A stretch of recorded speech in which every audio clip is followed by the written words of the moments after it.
এইবারে এইবারে বড় হয়েছে, এখন আর ছোট নেই, ঠিক আছে? এখন যে বাইরে যাবে তার ওরকম পিছন ধরা করবে। আবার একদিন পরেই চলে আসবে তো মাম্মা, একদিন পরেই চলে আসবে, একদিন পরে। এত কেন ওই ছোট ডাংটা তো ধরে যাবে। এ মন খারাপ করে দাঁড়িয়ে আছে।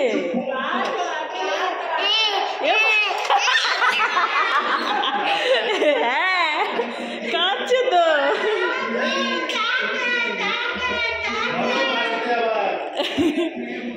মন খারাপ করেছে।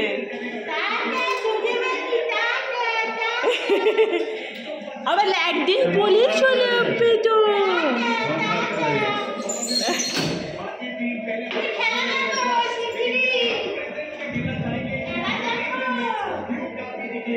এসো এসো।